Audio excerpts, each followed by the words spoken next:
Did you know NetherRealm made like 12 games? Because I didn't know. I had to update the tier list last minute because the original creator had no idea either. But alright everyone, today we're ranking every NetherRealm game because sometimes I just love making videos that have not been made before. To my knowledge, nobody else has covered this topic. And also, I am the supreme overlord of Mortal Kombat tier list. Everyone knows this, it's no secret. If there's a tier list for Mortal Kombat, I've likely covered it. And I'm not afraid to cover the crazy stuff or have some hot takes here and there. So without any further ado, let's begin. First up, we have Mortal Kombat X. Amazing. I think this game will become the third strike of Mortal Kombat. Many of you watching likely have no clue what I mean by that, especially if you've never played Street Fighter games, but Third Strike is beloved by pretty much everyone in the Street Fighter community, and it's still played competitively to this day, which is how I think Mortal Kombat X is gonna go also. This game is always gonna be played at tournaments even 10 years from now, assuming that NetherRealm still has support for it. Real quick, let's just get these games out of the way because I've never played them. It turns out NetherRealm has made way more mobile games than I realized, including 2 Batman games. I do recall seeing that on TV, but I forgot. If anybody watching has played these games, please let me know if they're actually decent in the comments. I can't review them for this tier list because I have zero experience with them. I love the Batman Arkham games, but that doesn't mean that these mobile games are good. Next up, we have Injustice 2. I personally love this game. It's super creative, and NetherRealm did some truly innovative stuff with the move list, and I'm not joking. Certain characters in this game are groundbreaking and do things that have never been done in other fighting games, and it's done well, which is super impressive. Now with that said, the game's not balanced super well and does have way too many zoners and keep away characters. Even so, I think it's great. It's just not amazing. However, if we do get that third Injustice game, I think it could be amazing if NetherRealm just builds on what they learned from the past 2 games and makes that third game even better. Next up, let's talk about Mortal Kombat Onslaught. This game is good. It's original for Pete's sake. How long's it been since we actually got an original idea for a Mortal Kombat game? The story for this game is actually interesting, and depending on which characters you choose, the dialogue becomes completely different, which adds a lot of replay value. Not to mention the RPG system and the gacha system where you unlock new characters. There's so many reasons to keep playing Mortal Kombat Onslaught, which is why it sucks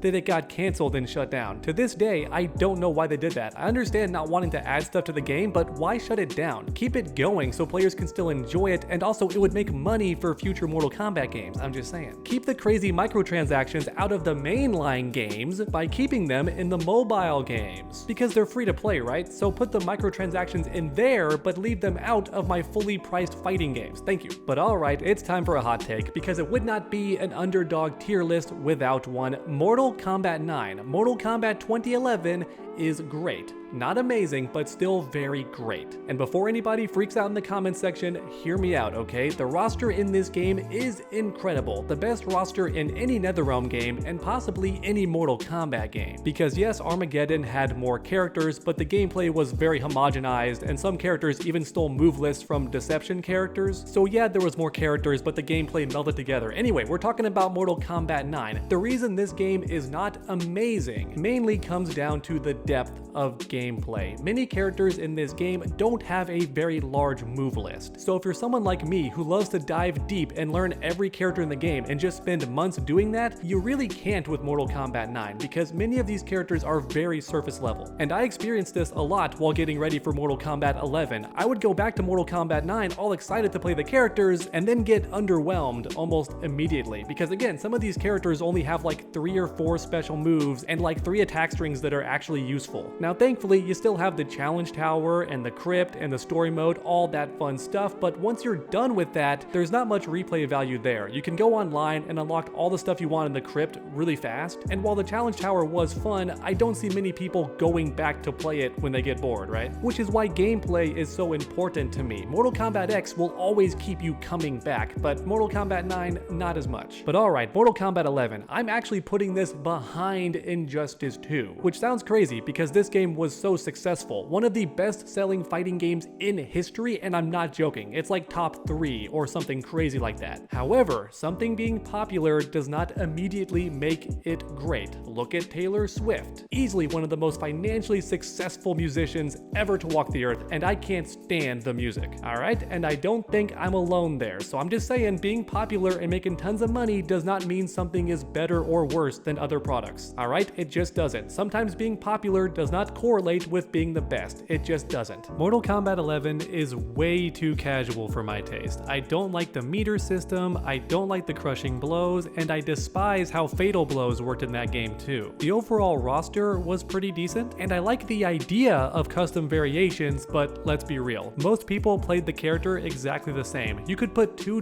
Scorpion players in the same room and they would all use the exact same variation. And anybody who played Kombat League experienced this. When you fought a Kung Lao or a Sub-Zero or anybody else, it was almost always the same special moves in their custom variation. So miss me with that. It was a cool idea on paper, but in practice did not work out that well. I much prefer Mortal Kombat 1, where every character has their full move list and their move list is bigger. However, the costume customization was pretty good, albeit a step down from Injustice 2, and not enough people talk about that. Regardless, MK11 has the best customization we've seen in a Mortal Kombat game, but like the Fourth Snake said in his video, many of the gear items were too small to see, and I'll go a step further and say that even for the good gear items, only about 30% of them were good looking and fun to wear. Like mentioned earlier, Mortal Kombat 11 was extremely popular, it sold very well, but in my honest opinion, it is overrated and not the masterpiece that many players claim it to be. It's still a great game though, just not amazing. Next up, let's talk about the arcade collection. All of the classic Mortal Kombat games combined into one product is amazing. Definitely good, but I'm not putting it in the great or amazing category because NetherRealm did not make these games. They just combined them into one game, which is cool and I appreciate it, but it's not worthy of being great or amazing because NetherRealm did not make these games. Some people say, oh, Midway became NetherRealm. Yes, but many of the employees from Midway are not at NetherRealm. In fact, I think most of them are not at NetherRealm, so you can't really call it the same developers. Alright, time for another hot take. In fact, I think these last 3 games are all gonna be a hot take, but it's how I feel and it's my tier list, okay? Let me explain. I've barely played MK Mobile, but even so, I'm putting it in the good category because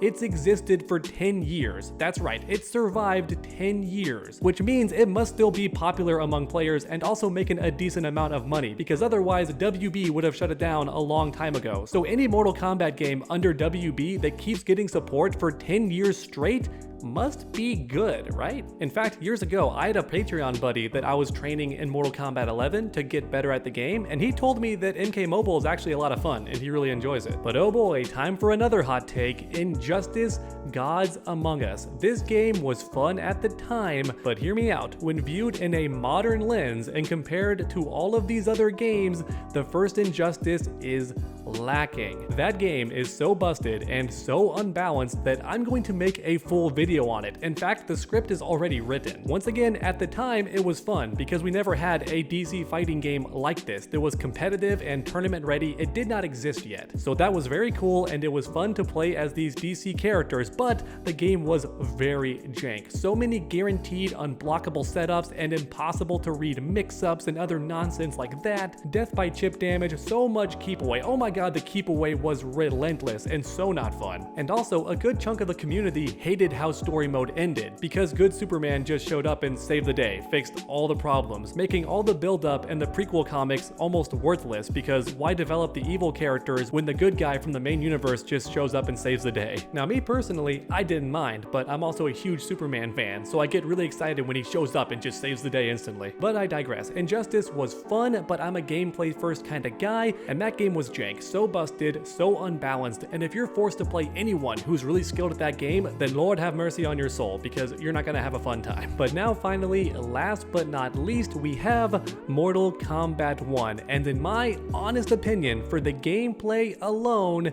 this game is amazing. I know plenty of people hate the cameo system. That's completely fine, and they also don't like the new era changes. Both of those opinions are completely understandable, but I like the cameo system because when I learn a character and fully master them, that would be the end for any other fighting game. But in Mortal Kombat 1, I can take that character who I've already mastered and then pair them with a different cameo and get the honeymoon phase all over again. And for me personally, that is just so much fun. You master a character, but then still have an entire roster of cameos to pair them with and learn new tech. There's so much depth. I really enjoy it. To steal a quote from Twitter, Mortal Kombat 1 has the sauce. There's actually depth to this game, and everybody plays the character character differently too, which is awesome. You could take a dozen people who play the same character and it's gonna look completely different thanks to the cameo system, but also the characters in Mortal Kombat 1 have the biggest move list they ever have in past NetherRealm games. Remember how earlier I said Mortal Kombat 9 is lacking in the move list? Mortal Kombat 1 is the opposite. Look at Kitana's move list in MK9 and now compare it to Mortal Kombat 11. She has like 3 times the special moves and 3 times the attack string, so overall Kitana feels like 5 MK9 characters combined, and it's amazing. Once again, if you hate the cameo system and don't like the new era changes, I completely understand, because MK1 should have a 1v1 mode. I've been saying this for months. I do think it would help the game out. But when you look at Mortal Kombat 1 for what it's meant to be, right? The new cameo system, the new story, I think through all of that, Mortal Kombat 1